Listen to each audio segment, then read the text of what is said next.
Welcome to bio explora. Dear aspirants, आज हम पढ़ने वाले हैं बायोलॉजिकल मॉलिक्यूल का लास्ट इंपॉर्टेंट लेक्चर, जिसका नाम है कॉन्जुगेटेड मॉलिक्यूल्स। क्योंकि हमारा चैप्टर एंड होने जा रहा है, तो हम बहुत ही जल्द आपसे शेयर करने वाले हैं एक बायोलॉजिकल कंप्लीट टेस्ट, जो कि चैप्टर नंबर 1 से होगा, बायोलॉजिकल मॉलिक्यूल से होगा। बिना किसी देर के स्टार्ट करते हैं आज का लेक्चर, जिसमें हमारे पास टॉपिक है कॉन्जुगेटेड मॉलिक्यूल। एक्चुअली सर, कभी कभी कुछ ऐसे काम होते हैं जिनको करने के लिए आपको एक प्योर बायोलॉजिकल मॉलिक्यूल नहीं चाहिए होता, बल्कि उसके साथ आपको कोई और डिफरेंट टाइप का मॉलिक्यूल भी ऐड करना पड़ता है।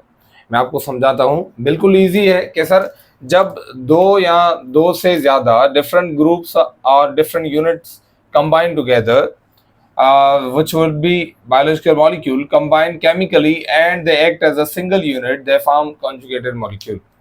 यानी कि दो या दो से ज्यादा, या सिंपली आप दो मॉलिक्यूल का नाम लें कि सर, अगर दो अलग अलग टाइप के बायोलॉजिकल मॉलिक्यूल आपस में मिल के सिंगल यूनिट बनाएं और वो साथ में मिलके काम कर रहे हो, तो आप उसको कॉन्जुगेटेड मॉलिक्यूल का नाम दे सकते हैं। हमने मेनली नोट किया है कि हमारी बॉडी में सबसे ज्यादा कॉन्जुगेटेड मॉलिक्यूल पाए जाते हैं प्रोटीन्स के।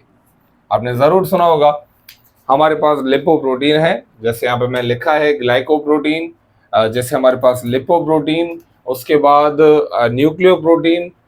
तो हमारे पास डिफरेंट टाइप के कॉन्जुगेटेड मॉलिक्यूल पाए जाते हैं, जिसका मतलब है कि जिसमें अलग अलग टाइप के बायोलॉजिकल मॉलिक्यूल मौजूद हो।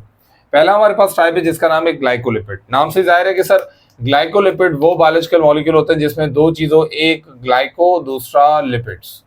ग्लाइको यहाँ पे सीधा सा शो कर रहा है शुगर्स को, और लिपिड जो है वो हम पढ़ रहे हैं कि सर, हमने पहले ही पढ़ा हुआ है कि सर ये एक अलग ही क्लास है बायोलॉजिकल मॉलिक्यूल की, जिसका नाम लिपिड्स है।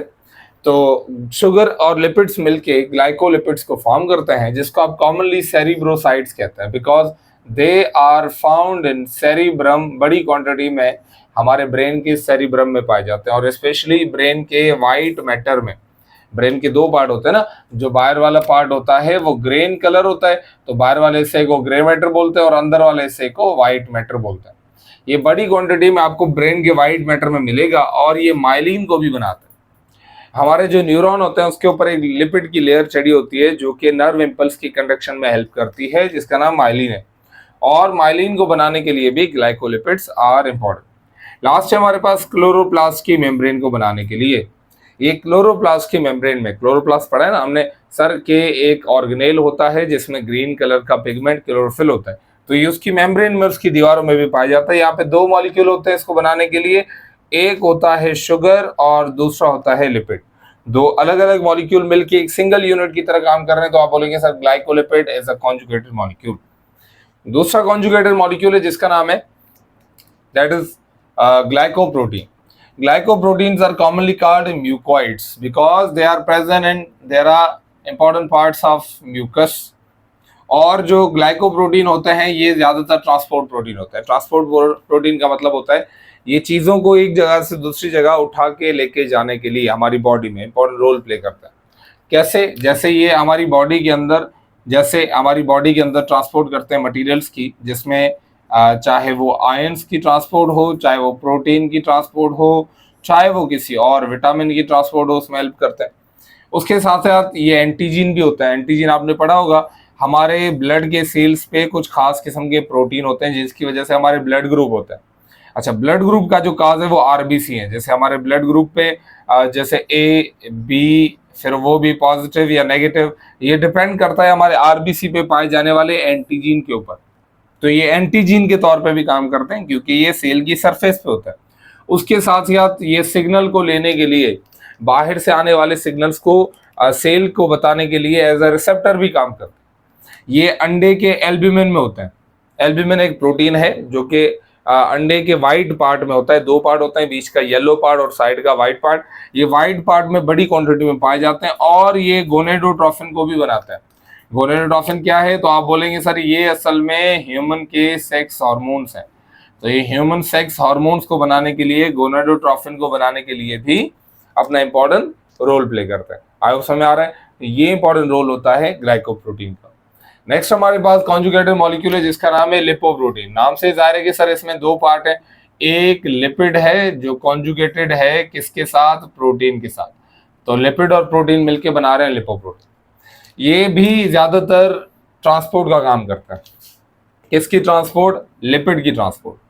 ये लिपिड को एक जगह से दूसरी जगह लेके जाते हैं। आपने जरूर सुना होगा हाई डेंसिटी लिपोप्रोटीन और लो डेंसिटी लिपोप्रोटीन, HDL और LDL। ये टर्म हम यूज करते हैं कार्डियो वेस्कुलर सिस्टम में पाए जाने वाले लिपिड्स के बारे में। उसके साथ साथ ये माइटोकॉन्ड्रियल मेम्ब्रेन को भी बनाते हैं। ये क्लोरोप्लास्ट मेम्ब्रेन में आपको ज्यादा मिलेंगे, ये माइटोकॉन्ड्रियल मेम्ब्रेन में। उसके साथ ये एंडोप्लाज्मिक रेटिकुलम, न्यूक्लियस, क्लोरोप्लास्ट और एग यॉक के अंदर भी पाए जाएंगे। एग का जो बीच वाला जो येलो पार्ट है उसके अंदर बड़ी क्वांटिटी में आपको लिपोप्रोटीन्स मिलते हैं। ये बायोलॉजिकली बहुत इंपॉर्टेंट होता है हमारी बॉडी के अंदर लिपिड्स की ट्रांसपोर्ट के लिए। लास्ट हमारे पास कॉन्जुगेटेड मॉलिक्यूल है जिसका नाम है न्यूक्लियोप्रोटीन। दो पार्ट है, न्यूक्लियो मतलब न्यूक्लिक एसिड्स यानी न्यूक्लियोटाइड्स, जो कि कंबाइन होंगे किसके साथ? प्रोटीन के साथ, सो दे विल फॉर्म न्यूक्लियोप्रोटीन।